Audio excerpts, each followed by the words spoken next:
1 João 2, 14 a 17. Filhinhos, eu vos escrevi porque conheceis o Pai. Pais, eu vos escrevi porque conheceis aquele que existe desde o princípio. Jovens, eu vos escrevi porque sois fortes, e a palavra de Deus permanece em vós, e tendes vencido o maligno. Não ameis o mundo, nem as coisas que há no mundo. Se alguém amar o mundo, o amor do Pai não está nele. Porque tudo que há no mundo, a concupiscência da carne, a concupiscência dos olhos e a soberba da vida, não procede do Pai, mas procede do mundo. Ora, o mundo passa, bem como a sua concupiscência. Aquele, porém, que faz a vontade de Deus, permanece eternamente. Comecei nesse último versículo, que ele está falando aos pais, aos jovens, e nessa última parte dos filhinhos, dos pais dos jovens, porque aparentemente ele muda de assunto, né, quando ele vai falar sobre não ameis o mundo, mas é porque ele está numa sequência aí. Ele termina falando dos jovens, né, que é sobre aquele estado de espírito pelo qual todos nós passamos, em que a gente tem muita energia, a gente tem muito propósito, tem muito desejo, tem muitos sonhos. Quando a gente fala de juventude, a gente está falando da nossa vontade de inovar, de fazer, de ousar, e também dos desejos da nossa existência, né? Que são quase todos desejos mortíferos, né? Até parece que crer em Jesus é ser contra a vida, mas crer em Jesus é ser antimundo. Por isso que ele acaba de falar dos jovens, né? Os jovens, eu escrevi a vocês, porque vocês são fortes, a palavra de Deus permanece em vocês, e a palavra de Deus permanece no sentido de que Deus falou e é na força do Senhor que vocês andam, mas também, às vezes vocês estão desejando a perdição, mas a palavra do Senhor permanece em vocês. Então Deus tem um compromisso com a palavra dele sobre vocês. E é isso que faz vocês vencerem o maligno, né? A gente vence o maligno quando a gente é um jovem como Daniel, Davi, como todas aquelas personagens que a maioria conhece do Antigo Testamento, fiéis ao Senhor. E a gente vence o mundo porque Deus é misericordioso com as nossas juventudes, com o nosso espírito de cabrito, de bezerro saltitante, que quer realizar tudo do nosso jeito, com a nossa filosofia, com a nossa ousadia argumentativa, né? É engraçado mesmo, né, como a gente vai... Eu passei muitos anos na faculdade, então você vai vendo as pessoas mudando. Então, o pessoal tem muita energia, mas ao mesmo tempo briga por muita quistiúncula, mesmo mais libertário, quer resolver aquilo daquele jeito e tudo. E se de um lado a gente não deveria perder isso, né, como os apóstolos de Cristo não perderam, de outro lado a gente precisa ir pensando que a realidade ela é muito mais complexa, do que a nossa energia e a nossa determinação. E é exatamente por isso que ele começa a falar do conceito de mundo, né? E nós temos dois grandes blocos para a gente definir o que é que a Escritura define como mundo. Até porque o próprio João, tanto no seu evangelho quanto nas suas cartas, ele vai ter um conceito muito titubeante de mundo, né? O mundo, uma hora, é a organização existencial e maligna da realidade, né? Que a gente fica apegado a ela. O mundo também para o João são as coisas que Deus criou, né? É a natureza, é a vida, é a existência sem a contaminação do pecado. E esse mundo, a Escritura deixa bem claro, né? Deus amou o mundo de tal maneira, né? Ele amou as pessoas que ele criou, ele amou as pessoas que ele fez, com todas as suas falhas. Aí, nesse sentido, o mundo é a criação de Deus, da qual as pessoas que Deus quer salvar estão entre as principais, né? Agora, quando o João começa a falar sobre não amar o mundo, a gente tem esse conceito que todo mundo já sabe o que é o mundo, né? E aí ele vai descrever o que ele chama de mundo. Olha, não ameis o mundo nem as coisas que há no mundo. O que ele está falando, não ameis o mundo, não ameis aquilo que Jesus disse que não era para a gente amar. Jesus disse, olha, quem ama a sua vida, perde-a. Aí ele estava falando desse conceito de mundo. O que é a vida? Viver é criar filhos, é cumprir o papel o papel da cobiça, né? Qual que é a cobiça? Eu quero morrer como o melhor pai, quero morrer como a melhor mãe, quero morrer como o melhor aluno, eu quero ser o melhor funcionário da empresa, eu quero ser o melhor tudo. Ele está dizendo, por que vocês estão preocupados com isso? Jesus falou, por que vocês ficam ansiosos com isso? Por que vocês estão preocupados com o que vocês vão comer, com o que vocês vão beber, com o que vocês vão vestir, se vocês vão ser o melhor não sei o que do universo? Essas coisas todas, se vocês andarem comigo, elas já estão garantidas. Então Jesus está dizendo, quando Jesus fala assim, não fiquem ansiosos pela solicitude da vida, ele está dizendo, não ameis o mundo, porque viver é viver ansioso. Né? O que é viver? Viver é viver ansioso, viver eu tenho curso, tenho emprego, tenho que arrumar namorado, nossa, o amor então é uma tragédia na vida de todo mundo, porque no final das contas o amor humano não vai dar em nada, mas todo mundo vive morrendo por causa desse negócio que não vai dar em nada. E aí Jesus sendo prático, gente, a vida é muito maior do que isso. A vida é maior do que o alimento, o corpo é maior que as vestes. E aí viver em função dessa ansiedade é que é amar o mundo. Aí Jesus está dizendo, então quem ama a própria vida perde. Agora quem perde a vida por minha causa, achá-la-á. Ou seja, quem joga a reputação fora por minha causa, quem joga objetivos lógicos à vida por minha causa, quem não se importa em ser bom em nada, apenas se importa em andar comigo, vai encontrar a vida. Né? Mas a gente, por mais que a gente ouça isso 30, 40, 50 anos até a morte, a gente morre amando a própria vida. Aí ele está dizendo, não gente, não ame o mundo, nem as coisas que há no mundo. Então o mundo é isso que a gente pensa que a vida seja. Que é, o que é viver? Viver é comer, trabalhar. Até quando você vai gravar entrevistas com o pessoal do senso comum, é isso, a gente trabalha, se esforça, tal. Isso é a vida como ela é. E aí Jesus está dizendo assim, vocês não foram chamados para amar essas coisas. O que pode dar até uma impressão de que amar a Jesus é não ser esforçado por nada. Não, amar a Jesus é se esforçar pela vida eterna. Se esforçar pela vida eterna o casamento vai estar jogado em xeque, e a conta de filho vai estar jogada em xeque, vai ser posto em xeque. As minhas preocupações com as minhas preferências pessoais vão ser tudo colocado em xeque, porque a vida, Ele é a vida. Viver é andar com Ele, viver é se relacionar com Ele. Né? Eu acho que a grande tentação de todo mundo que tem alguma consciência da vocação é essa, que a gente o tempo todo vai jogando Jesus para o escanteio até ele não ter importância nenhuma. Que a gente começa até a fazer uma mecânica funcional, um culto funcional, um encontro funcional, mas qual é a vida dessa gente com Jesus? Qual é a minha vida com Jesus? O que eu tenho de Jesus no dia a dia para estar aqui cultuando Ele hoje? Porque essa é a grande pergunta que a gente tinha que fazer, porque até se reunir é coisa do mundo. O mundo não é religioso? Né? O mundo não tem suas reverências pelos orixás, pelos exus, o mundo tem suas reverências pelas energias da natureza, nos seus movimentos de Wicca, na sua maçonaria. O mundo não passa por seus rituais, o mundo também passa pelo ritual cristão de ler Bíblia e ficar estudando Bíblia. Isso tudo é coisa do mundo. Aí Jesus está dizendo, quem ama essa vida perde. E aí o João está dizendo, não ames o mundo, não ames esse sistema, não ames essa vida como ela é.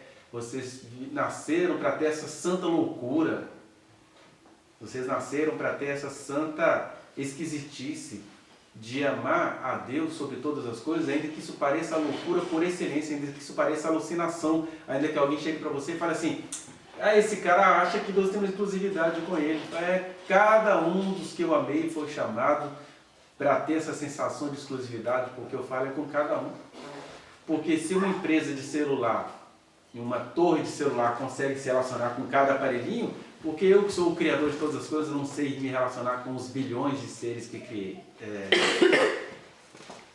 Aí ele vai dizer então, não é mesmo o mundo, e o mundo é isso, é essa vida anti-Deus, é essa vida anti-lógica divina.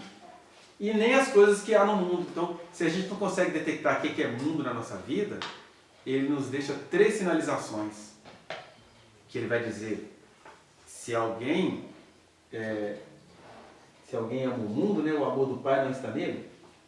No versículo 15 mesmo, se alguém amar o mundo, o amor do Pai não está nele. Olha só, existe morre às vezes com a fama, com a vida, né, de um homem correto, de uma mulher correta, e fala assim, pois é, você amou o mundo, você morreu todo correto, porque eu, seu Salvador, morri todo difamado e ressuscitei sem as vitórias desse mundo. O que é ressuscitar de acordo com as vitórias desse mundo? Ah, o que você tem no seu currículo que prove que você é o Salvador do mundo? Não tem, não passa por critérios científicos, não passa por critérios éticos, não passa por critério nenhum. Aí ele fala, mas se alguém troca o amor por mim, por amor a essas coisas, o amor do Pai não está nele. Ou seja, esse é um sinal de salvação. A gente gosta muito de ficar falando sobre eleição. Ah, quer ver se você é salvo? Perceba como é que você está vivendo e como é que você está saindo dessa existência. Porque se você morreu imune, festejado, cerimonializado, o amor do Pai não está em você. Porque quem tem o amor de Deus vai ter constantemente o estranhamento desse mundo. Porque o mundo estranha Deus. O mais correto teólogo, o mais amoroso pai estranha Deus, porque ele de repente quer ser melhor do que Deus, por isso que ele é um pai maravilhoso, ele vai morrer com honras e glórias. Ele Jesus está assim, essas categorias todas, não ame o mundo. Ah, mas quer dizer então que eu vou ser um esquisitão? Não, é porque quando você... é só reverter a coisa, ou inverter, ou torcer. Na medida que você vai andando comigo, você vai sabendo o que é para você. E aí, se alguém ama o mundo, o amor do Pai não está nele. E aí começa, porque tudo que há no mundo, que ele tinha falado lá, não ameis o mundo nem as coisas que há no mundo. Ele vai falar do que há no mundo. Tudo que há no mundo, a concupiscência da carne, a concupiscência dos olhos, a soberba da vida, são coisas do mundo, né? Não está no Pai. Não está naquele de quem vocês deveriam ser íntimos. E aí, então, quais são as coisas do mundo? E a gente acha que a coisa do mundo é o batom vermelho da mulher, as coisas do mundo é o desejo de funk da juventude, as coisas do mundo as explosões emotivas de todos os modos da juventude. Não, as coisas do mundo elas têm 3 características inconfundíveis: concupiscência da carne, concupiscência dos olhos e soberba da vida, que é a nossa luta, né? Primeiro sinal das coisas do mundo que a gente vive é a cultuar, a concupiscência da carne. O que é a concupiscência da carne? Eu não quero me alimentar, eu quero esbanjar. Eu não quero habitação, eu quero propriedade. Eu não quero família, eu quero discurso de família. Eu não quero trabalhar, eu quero lucrar. E o lucro, desde os tempos do Antigo Testamento, o lucro significa que você está surrupiando de alguém. Eu não sei por que as ovelhas de Jesus passaram a amar tanto lucro, que quando você vai falar de capitalismo nas escolas, parece que está cometendo um pecado pior do que o da blasfêmia contra o Espírito Santo, que aos olhos de Jesus é o pior pecado. Mas tem o mamon, né, o velho mamon que nunca saiu de nós, que é a concupiscência da carne. Qual que é a concupiscência da carne? Eu quero ficar bem de vida, ainda que isso custe a vida de outro. Jesus está assim, não, ninguém deveria viver para ter usura. Todo mundo deveria repartir. Mas a gente quer lucrar. Estou falando a gente que está até no mais conceituado comunista, se a gente for pensar assim, né? A República Comunista da China é o quê? É uma república que quer lucrar em cima do resto do mundo. Né? Então, a vida deles é que tem que ser boa, porque o mamon é isso, é através do dinheiro todo mundo lucrar com o seu ego em relação a todo mundo. Por isso que em Jesus, né? Em Jesus você pode ser brilhante como uma estrela. O reino de Deus tem seus mestres, tem seus doutores, tem sua sabedoria, mas isso é só para você praticar, porque você nem sempre vai ser reconhecido como tal. Né? Os mestres do reino de Deus é igual a Jesus, foi crucificado. Os profetas do reino de Deus são como João Batista, acaba num prato, numa dancinha de uma mulher que o rei achou gostosa e ela pediu como recompensa a cabeça do profeta. Não tem glória terrena, porque a concupiscência da carne é assim, nossa, eu paguei alto preço, cadê minha recompensa? Aí Jesus já antecipou, nem pense, não fique preocupados em orar em público, não preocupe em dar esmola em público, não preocupe em fazer um projeto social conhecido, porque quem faz isso já recebeu a sua recompensa. E quem faz isso sem ser pela concupiscência da carne, nem se importa com essas coisas. Mas a gente não, a gente se importa com essas coisas, a concupiscência da carne, que a gente precisa ter a garantia da volúpia, né? O que é a concupiscência da carne? É o prazer, a alegria dos excessos, que está lá em Gálatas, né? Digo-vos, porém, andai no Espírito e não satisfareis as concupiscências da carne, porque a carne milita contra o Espírito de Deus que nos habita. O Espírito de Deus briga contra a nossa carne, para que vocês não sejam nascidos de novo, não sejam restaurados. Ora, quais são as obras da carne, a concupiscência da carne? São prostituição, porque a gente não quer fazer sexo, a gente quer se exibir. O próprio termo prostituir, né? Se prostrar diante de alguém, né? As canções que falam sobre isso mostram isso, é autoglorificação. Eu quero saber se o meu é grande, se o meu é grosso, se quantos que eu peguei, não sei o quê, né? Se o meu orgasmo foi mais bonito que o do outro. Então é exibicionismo, que a gente está partindo para a concupiscência dos olhos, né? Então, prostituição, que também vem do grego porneia, que é muito tesão e muito prazer, mas por favor, compromisso não. Eu sou um ser traumatizado, então eu não quero me comprometer com você. E aí, todo mundo se lambuza, porneia, prostituição. E impureza, que é você olhar para as pessoas como objeto. Né? É você pensar, eu quero casar porque como eu sou um homem de família, eu preciso ser líder na minha casa, minha esposa precisa conduzir todos os afazeres domésticos, e se ela não honrar o marido, eu tenho direito sobre isso, é impureza. Por isso Jesus falou, quem olha para uma mulher com a intenção impura no coração já adulterou com ela. Está falando, vocês acham que adulterar com a mulher é só desejá-la? Primeiro que desejar quem quer que seja é uma coisa que Deus colocou em todos nós. Agora, desejar no sentido assim, minha prima é gostosa. Até o dia 30 de junho eu vou acabar com esse jeitinho. Ela acha que ela é o quê? Só porque ela é bonitinha, pura, só que eu vou acabar com a pureza dela. Isso é impureza. Né? Ah, essa irmãzinha aí está discursando. Nossa, a professora fala bem, mas ela é gostosa. Eu vou pegar ela. Isso é impureza. Olhar para a mulher com intenção impura, no sentido de... Olha, as mulheres, partido político faz isso no Brasil, né? Mulheres precisam de ter direito, cota de 30% das candidaturas. A gente pega um tanto delas, põe para a candidatura, mas na verdade os votos vão para um outro fulano. Isso é impureza. É olhar para uma mulher com intenção impura, que a gente pensa que é só sexo, é usá-la como objeto. Prostituição, impureza, lascívia, que é você ter malícia em tudo que você está falando, fazendo. Né? Que é aquela coisa que está cometendo muita gente no noticiário, né? O cara começa com essa história, eu vou orar por você, então ele cria aquela história do fluido espiritual. O que é o fluido espiritual? Você vai ter que beber o sêmen no culto, porque não tem um xamã, a gente não respeita o xamã, a gente não bebe sangue de animais lá nas religiões de matrizes ou africanas ou indianas. Ah, então também você vai beber do meu sêmen, isso é o fluido espiritual. Aí você começa, João de Deus, pastor da igreja batista, não sei das quantas, começa, lascívia. Você usa toda a divindade com esse discurso de que tem transferência de dons espirituais. Né? Idolatria é tudo que a gente faz. A gente mal adora a Deus, a gente adora, é uma mecânica de adoração a Deus.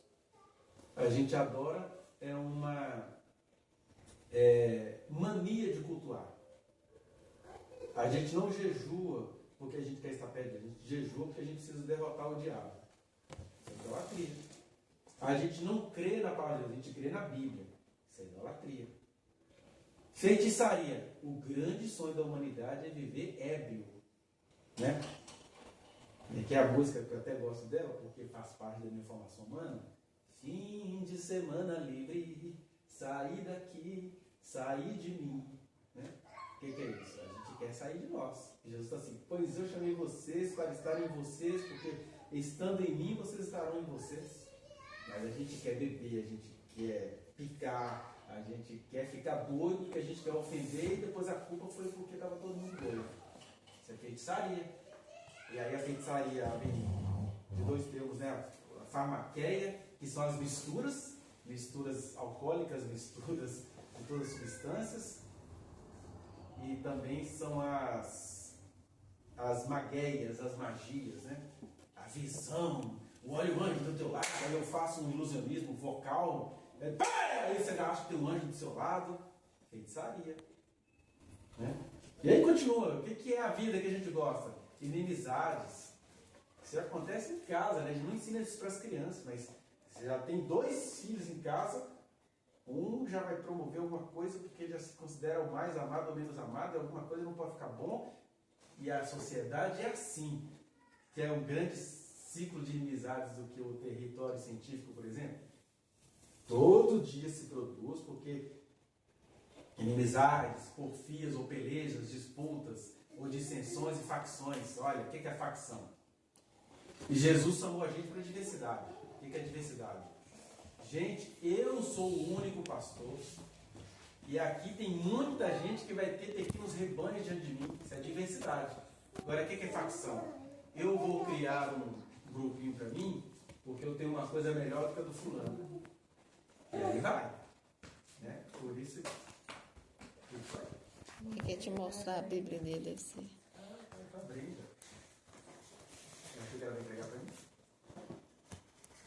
Então, a facção é porque o egocentrismo disfarçado de espiritualidade. Olha, eu vou criar uma coisa melhor, eu tenho um diferencial, eu preciso oferecer algo melhor. E de repente você tem até alguma missão. A gente deveria pensar que missão não é hierárquico. Mas como é que a facção já começa, né? Estava vendo outro dia uma história sobre a igreja que passar o Deus e amor. Porque eu sou fã das filhas do Davi Miranda, né? Débora e Léia.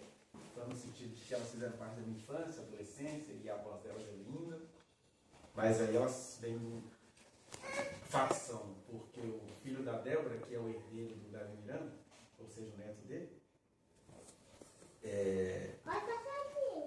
aí o pessoal... Então, o diácono Davi Miranda Neto, então, pontuando que ele é um diácono. Então, o diácono vem antes do presbítero, que vem antes do pastor, que vem antes do bispo, que vem antes do apóstolo. E aí, na verdade, isso deveria ser uma missão e não uma hierarquia. Aí, a facção já começa aí. Porque lá eu congreguei na Renascer durante 3 anos, então o primeiro cargo que você tem na Renascer um cargo de aspirante. O que é aspirante? Que você está aspirando ao apostolado. É quase um aspirador, né? Você está ali, um dia aquele lugar vai ser meu, aí você já começa a ser doutrinado como chegar no lugar de liderança. Então o primeiro segredo é que você vai ter que ser submisso a tudo, porque uma hora você vai querer que todo mundo seja submisso a você. E essa é a sabedoria humana, terrena, carnal, animal, demoníaca. Porque quem precisa de hierarquia é macaco, é cachorro. Ser humano, o ser humano entumecido pelo Evangelho de Jesus, que não ama o mundo e nem as coisas que ama o mundo, ele deveria ser submisso a Deus, que todo mundo sendo submisso a Deus, cada um vai sendo submisso uns aos outros. Né? Que a gente fica nessa hierarquização, e se a gente entendesse que todo mundo que é submisso, se cada um aqui for submisso a Deus, todo mundo vai ser submisso a todo mundo, né? Por exemplo, até agora acontecendo um fator assim, isso acontece nos melhores lugares, por exemplo, Deus nos chama, e isso acontece sobretudo com pessoas com quem Deus revela, né? Então aí Deus revela um grupo.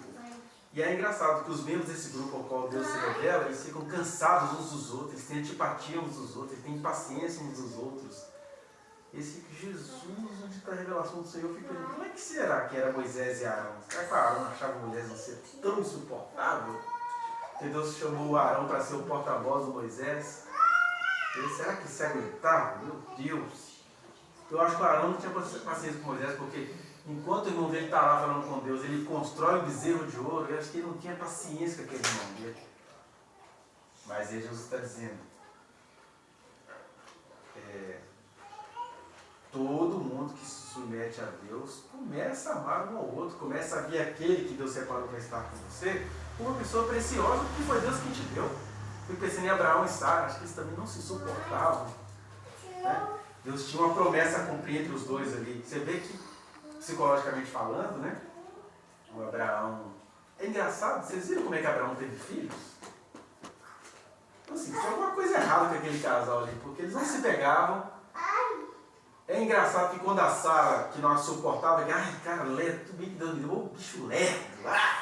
Aí, pega a escrava, que eu sou uma mulher muito prática, empresária, visionária. A promessa que Deus te deu foi essa aqui. Já ouvi Deus já ouvi mulheres fazendo isso, né? Deus acaba de falar com o marido dela, olha só. E eu quero que nestes meses você e sua esposa andem assim. Acaba a oração, você é devagar, você não vai trabalhar não? Mas Deus acabou de falar que não é pra gente procurar emprego, que a gente tem um outro trabalho. Ah não, pelo amor de Deus! Socorro, que medo que dá dessas pessoas que enfrentam Deus na cara de Deus. E a Sara, acho que ela veio assim. Ela entra lá na lista de Hebreus como heroína da fé por pura misericórdia de Deus. Porque você acha que Sara esperou alguma promessa para oferecer a escrava egípcia para Abraão? Que não confiava em Deus? Jovem, Sara, eu te escrevi porque você é forte, mas você é forte porque a minha palavra permanece em você, que você é uma mulherzinha muito do mundo. Quando viu que seu marido era broxa, e aí estava pensando, será que Abraão era broxa mesmo? É porque a Sara era tão desejável assim. Porque é a palavra de Deus e a nossa carnalidade andando. Né? Aí com 100 anos o Isaac nasce. Só que interessante, o Abraão tinha um filho com a escrava egípcia. Funcionou, né? Funcionou o milagre. Falando aqui do Abraão como um ser humano, que a gente fica idolatrando personagens bíblicos. Seres humanos iguais a nós. Eles têm idolatria até para ser filmado aqui. Antipatia, na verdade, que é a idolatria às avessas. E aí a Sara morre. O Abraão já está muito mais velho quando a Sara morreu. Aí ele casa com uma mulher chamada Quetura e tem vários filhos com a Quetura. Um homem bombava mesmo, né? Está vendo como é que a presença de Deus bota o mundo que a gente tem todo para fora? Puxa, cara, a Sara morreu e o homem fez Midian, fez outros povos que deram trabalho para Israel depois, e foi das descendências. Né? Por isso que o João fala, olha, a gente é salvo, amém, não estou aqui discutindo salvação, mas ele entende, se alguém ama o mundo, o amor do Pai não está livre, seja no sentido de que ou você não é salvo, ou você vai viver como se não fosse. Porque lá vários caras têm que pagar mico. Nem foi tão difícil, talvez, o Abraão oferecer Sara para ser comido pelo faraó. Ó, você é minha irmã, tá ligado? Você é minha irmã, né? Aí o faraó estava lá se deliciando com Sara, tem que ter uma intervenção divina. Então, é muita coisa difícil dos dois ali. E aí é Deus com seu amor imenso, limitando a nossa mundanidade. Não a vida do mundo, nem as coisas que é mundo, que a gente é mundano. Aí ele fala, então se alguém ama o mundo, ou seja, as coisas do mundo, concupiscência da carne, é isso, prostituição, impureza, lascívia, idolatria, feitiçaria, inimizades, porfias, ciúmes, invejas, né? O ciúme é a insegurança pessoal, onde você transfere para a vida aquilo que você deveria se descobrir em relação a Deus. Ele está falando em casa. A gente parece que é meio seco, não liga para nada. Eu nunca esperei nada de ninguém. Aí às vezes talvez eu não consiga oferecer essa coisa de ele nem tem amigo, ele nem foi aconchegante, ele nem fez festa. Ninguém nunca fez festa para mim, eu só pensei o seguinte, poxa, eu preciso amar. O que é amar? Vamos produzir, vamos escrever. Vamos fazer as coisas. Você vai tomar um caraca. O importante é que eu deixei alguma coisa aí. Sem pensar que com isso você vai ter que morrer com a medalha da literatura, não sei o quê. Não que a gente não possa ganhar medalha de alguma coisa, porque você pega o Chico Buarque, ele só é inteligente mesmo, ele sai ganhando tudo quanto é medalha e prêmio, né? Mas às vezes quando você leva isso para a academia, o cara fica com estratégias, porque ele vai ter que ter uma medalha. Por isso que eu sou fã do Freud, que rejeitou o prêmio Nobel. Não quero o prêmio Nobel, porque ele só queria produzir uma ciência. Né? Infelizmente o pessoal faz muita porcaria com o que ele deixou aí. Mas olha só, se o cara consegue ter essa amizade ou essa humildade na ciência, por que a gente fica pensando assim, só vou fazer assim se eu tiver previsão do resultado tal? Né? Deus me separou para isso, mas está tudo errado, eu nem quero mais. Porque Deus está assim, você não entendeu? que não amar as coisas do mundo é ter um compromisso exclusivo comigo, é não esperar literalmente nada de ninguém. A nossa felicidade não é resignação, não espero nada de ninguém, não é isso não. Eu não espero nada de ninguém. Se vier, e olha que eu mesmo não esperando nada de ninguém, quase todo mês, houve um período que era semanalmente, agora quase todo mês eu encontro. Cara, o mundo inteiro precisa ouvir isso que você está falando comigo. Pronto, essa é a recompensa. Não sei se o mundo inteiro vai ouvir, mas é que você só precisa fluir, você só precisa fazer, você só precisa falar. E precisa também entender que as pessoas que talvez você esperasse um reconhecimento não vão reconhecer. E não tem problema, eu já sou reconhecido porque entende me reconhecer. Né? Eu já vi o pessoal na pregação, não, que o Davi só se preparou para derrubar Golias porque o Saul prometeu que quem derrubasse Golias iria casar com a filha dele. Você acha mesmo que o Davi derrubou Golias pensando em casar com a filha de Saul? Que, graças a Deus, foi um casamento que deu muito certo, né? Ele derrubou Golias, casou com a Mical. Mical foi um mico na vida de Davi. Né? Nem teve descendência. Porque, né? Davi não derrubou Golias por causa de Mical. Ele derrubou Golias porque ele tinha um compromisso com aquele cara que estava junto com ele lá na bosta de vaca, visitando o Salmo 23. Porque ele era pastor de verdade, né? Ele não era comercializador de ovelhas. Ele cuidava daquelas ovelhas como a gente deveria cuidar do nosso texto, a gente deveria cuidar das ovelhinhas que Jesus nos trouxe para cá ainda, a gente deveria cuidar das habilidades que Deus nos deu. Ele cuidava das habilidades dele. Qual que era a habilidade dele? Vou tocar harpa e vou cantar. Gosto de cantar. Às vezes Deus até fala para umas pessoas, canta no chuveiro, eu estou nisso. Aí a pessoa nunca mais canta no chuveiro. Aí eu tenho uma tia lá em Recife, que talvez ela nunca ouviu de Deus que é para ela cantar no chuveiro. Qualquer lugar que se ela aparecer aqui agora, ela começa a cantar. Bom dia, o Senhor Jesus! Porque nunca ouviu uma palavrinha, mas o dia que ouve uma palavra de Deus, vira Satanás.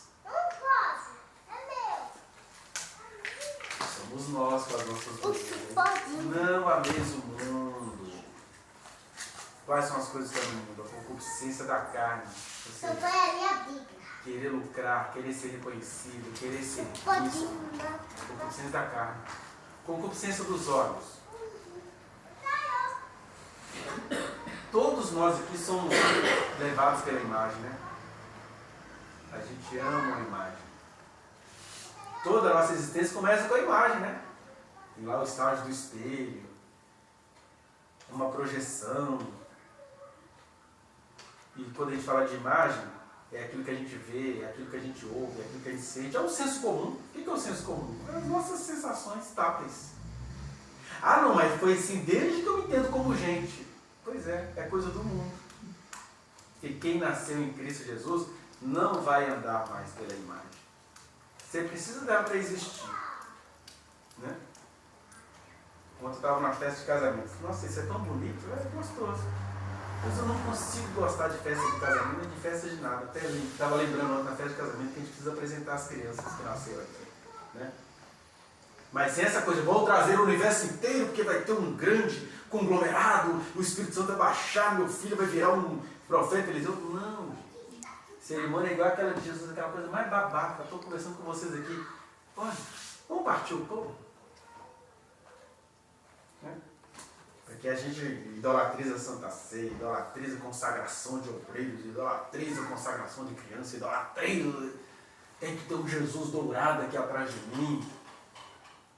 Pode ser que na caminhada você fale assim, eu quero que no caso de vocês coloquem uns lençóis aqui atrás de você, igual ele fez lá com a pastora Nadir. Deu instrução sobre os lençóis, os bordados, as cores e tudo. Que é o ministério que ele deu para ela. Né? Que o que ele fez também lá em Israel, né?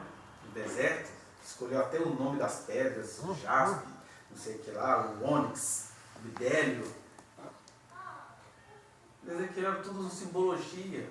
E que a gente que gosta dessas imagens, na hora que Deus vem com alguma imagem, não sei não, isso está esquisito esse negócio. Deus está falando muito, né? Deus não falava tanto assim, não, idiota. Se Deus resolveu falar com você, por que você agora vai ficar com essa imagem de que Deus não fala com todo mundo? Às vezes Deus está falando com você porque você é tanto esquizofrênico quanto vocacionado mesmo. Deus está falando com você porque você se acha um tal, aí Deus está falando com você porque você vai chegar no ponto que eu cheguei hoje, eu sou um ser muito desiludido. Eu não espero nada da vida, eu só espero no Senhor mesmo. Nada para mim faz sentido. Eu não sei se essa depressão aqui, minha morte está chegando, ou é porque alguma outra coisa interessantíssima vai nascer. Mas a vida não tem graça nenhuma. Você sai do meu problema, puxa, eu estou indo trabalhar. Estou indo cumprir um rito hipócrita de uma sociedade que não quer que eu ensine. Que vida besta, meu Deus, como dizia o Carlos Drummond de Andrade no seu poema. De manhã o trem passa, as pessoas vêm, as pessoas vão, estou abrindo a vida pela janela. Eita vida besta, meu Deus. Ele falando do dia a dia dele em Itabira. E a gente fica assim, a gente quer que viver seja isso. A viver é fazer o cafezinho da manhã, é conversar com meu filho, é passar a noite preocupado com minha filha não dormir em casa. Isso é viver, isso é viver. Não vem com outra vida, não. Você é doido, você é autista, você não sei o quê. Não, ameis o mundo e as coisas que no mundo. Você está muito levado pela imagem. Imagem não é nada. Nem sei ser propaganda refrigerante. A presença do Espírito na gente quer tudo. Mas o mundo passa. A concupiscência da carne, o nosso desejo pela sensorialidade, que a gente vai chamar de concupiscência dos olhos, e a soberba da vida. A soberba da vida é porque a nossa vida é tão desesperançosa que a gente acha que viver é chegar em algum lugar. E aí todo o meu carinho e respeito, né, aos pastores que nos consagraram, Stan e Alexandre, que eles já se mudaram de casa mais de 20 vezes. E a gente morre de medo de mudar mais uma vez, mais meia vez. Assim, a morada de vocês é o Senhor. Por que vocês estão preocupados com a estabilidade? Ah, Deus prometeu concurso para todo mundo. Tá, e daí? Mas se você também não tiver uma propriedade? Eu já tenho tudo, de verdade, eu já tenho tudo, porque eu tenho a presença de Deus na minha vida. Eu só me questiono todos os dias porque eu tenho a sensação de que eu não consigo realizar essa presença que está na minha vida. Né? Mas a gente quer a soberba da vida. O que é a soberba da vida? Eu preciso mostrar alguma coisa para alguém. Meu Deus, eu não preciso mostrar nada para alguém, eu só preciso ser a glória eterna de Cristo na minha vida, nas minhas palavras, nos meus atos, por muitas e muitas vidas sendo salvas.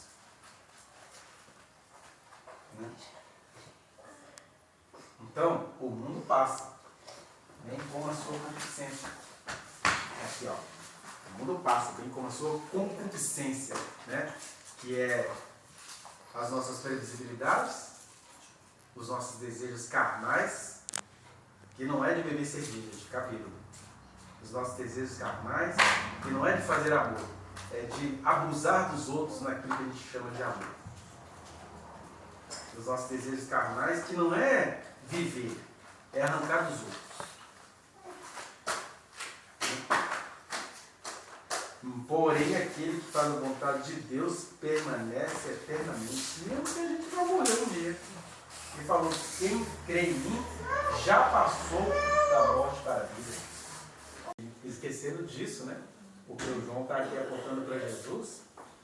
E quando você vai lá no Evangelho de João, Evangelho de João capítulo 15, a partir do versículo 20, mais ou menos, ele começa a falar do mundo que é o mais sutil que a gente conhece, né?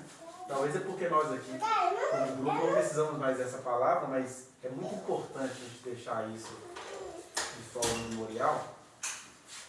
Ele vai dizer assim, olha, não fiquem assustados se o mundo odeia vocês. Eles odeiam vocês porque eles não me conhecem. Eles odeiam a palavra porque minha palavra não está neles. Aí eu acho bonito porque Jesus vai construindo um outro conceito de mundo que talvez o João não teve consciência desse conceito. Ele vai falando assim, que eles não me conhecem, que eles não amam a minha palavra, que eles vão expulsar vocês da sinagoga deles. Olha que interessante, Jesus fazendo uma contradição, porque ele está exatamente no mundo da religião, um mundo que não se considerava mundo, né? Que era o mundo de Israel, o mundo de Jerusalém. Está dizendo, olha, profeta em Israel vai ser morto. E aí Jesus, como o principal crítico de Israel, ele começa a falar, olha, esse é o mundo. É o mundo de pessoas que acham acham que me conhecem, é o centro religioso do mundo, é o centro da promessa do mundo, mas eles vão abominar vocês. Algum judeu conseguia entender que eles, como povo de Deus, estavam rejeitando Deus? Aí Deus está dizendo, esse é o mundo, quando vocês estão tão cheios de conhecimento, tão cheios de entendimento, que se eu aparecer no meio de vocês, vocês vão me chocar. Esse é o mundo por excelência. Esse é o mundo por excelência, que se Deus aparecer, ele vai morrer, que é o mundo evangélico atual no Brasil. O mundo que está adorando um ser imoral, né? Um ser que não acredita em Deus, mas é casado com uma evangélica. Um ser que pratica tudo que Deus não praticaria, mas engraçado, tem um amor cego do campo religioso brasileiro, como Israel tinha um amor cego por Roma e suas questões. Porque, por mais que eles falassem assim que eles não gostavam de Roma, a elite religiosa de Israel amava Roma, porque Roma dava a eles prestígio, dava a eles cargo político, dava a eles uma aposentadoria vitalícia de autoridade. Eles nem eram mais sacerdotes, eles eram um senado, um sinédrio, uma figura política até o final da vida deles. Né? E aí Jesus está falando assim, então olha só, na cabeça de vocês são autoridades religiosas, eles se reúnem, eles cantam, eles praticam a Páscoa, e Jesus foi morto precisamente no período da Páscoa, chamando aquilo tudo de mundo. É que Jesus estava proibindo eles de celebrarem a Páscoa, mas está dizendo, olha, eles só celebram isso tudo porque eu nem existo mais neles. Eles estão tão comprometidos com a prática deles que eles são capazes de me matar. Aliás, como eles não podem me matar, eles vão entregar para que outros matem. Aí eles matam Jesus na sexta-feira e no sábado estão lá no jejum da Páscoa. E no domingo celebrando a Páscoa. Aí ele está dizendo, olha, essas pessoas vão expulsar vocês de suas sinagogas. Eles fazem isso porque eles não pertencem ao Pai. O amor do Pai não está neles. Eles não conhecem ao Pai nem a mim. Mas Jesus não estava falando aí do PCC. Jesus não estava falando de um pessoal de uma outra religião. Jesus estava falando da etnia dele. Das crenças no meio das quais ele nasceu. E aí quando a gente vira uma igreja, um monumento, e a gente começa a perseguir os pequeninos de Jesus, a gente virou o mundo. Eles vos expulsarão das sinagogas. Vai chegar um momento em que eles vão achar que matar vocês é tributar culto a Deus. Ele não está falando da Grécia nem de Roma, ele está falando de Israel. Como hoje ele fala da grande Babilônia, que a gente acha que é o mundo, né? Sabe qual que é a grande Babilônia revelada no Apocalipse? É a cultura judaico-cristã, que a gente acha que é a igreja católica. Não, é o cristianismo como instituição, é a grande Babilônia. Com as suas muitas feitiçarias e comércio de almas humanas. Tem nada a ver com a Babilônia física, que aquela lá nem existe mais. Né? A Babilônia que mata profetas, a Babilônia histórico-geográfica, ela não matou profetas, ela tratou muito bem os profetas de Israel. Tratou bem o profeta Jeremias, por isso que ele foi tido como traidor da pátria. Deixou Ezequiel falar tudo que ele precisava falar junto ao rio Quebar, na Babilônia. Né? Tratou bem o profeta Daniel, que passou pelo reinado de 7 reis, né? Os 5, Nabucodonosor, Nabonidus, Belsazar, o rei Dario, o Medo. Então a Babilônia tratou muito bem os homens de Deus. Como eu vejo a Babilônia física, Congresso Nacional, tratando muito bem o pastor Henrique Vieira, a vereadora Goiânia, acho que ela é de Goiânia, a Ava Santiago. Dá uma olhada no que essa vereadora está publicando. Um amor de evangelho. Mas quem é que abomina essa vereadora e esse deputado? Jerusalém. Jerusalém brasileira. É isso dizer. Mas eles odeiam essas pessoas porque eles não me conhecem. Vão morrer entronizados, mas não me conhecem. São apóstatas, são blasfemos contra o Espírito Santo. E a gente pode dizer isso de acordo com os sinais que a própria Escritura nos dá. Quem sabe o que eles são e para onde eles vão é só Deus, mas eu posso falar dos fenômenos que eu posso ver. Né? Com Jesus, sem dizer do destino eterno deles, falava filhos do diabo. filhos do diabo. Isso é que é a gente coar o mosquito e engolir o camelo. Né? A gente fica preocupado com a vida do embrião, a gente não preocupa com a vida desse enxame de meninas estupradas e molestadas. A gente acha que elas... Ah, mas se foi assim, se Deus não guardou, né? Essas meninas, elas contam assim, mas a menina faz por onde? A gente deixa o camelo passar e fica preocupado com o mosquito. Então, olha que palavrinhas, parecem bobas, né? Ah, o mundo passa com suficiência. Não a mesmo mundo, nem as coisas que há no mundo. Mas olha como é que a gente veste de evangelho. Ainda está longe de cumprir essas verdades. A gente precisa, se é para se consagrar, não é para consagrar para ter vitória sobre demônio na vida dos outros. Para ter vitória sobre o demônio na nossa vida. Que acho que ele ainda manda muito, né? Manda muito na nossa normalidade. Quando a sua vida está muito normal, o diabo está governando. É o mundo. Amém? E aí é legal porque quando ele está falando aqui de mundo, ele vai começar a falar da última hora. A última hora que ele já estava falando desde 80, ano Domini. Ele está dizendo a última hora, que é uma coisa que vai invadir as nossas vidas, mas que a gente vai falar no próximo encontro, que a gente vier falar, que é o Espírito do Anticristo, né? Senhor, nós te agradecemos.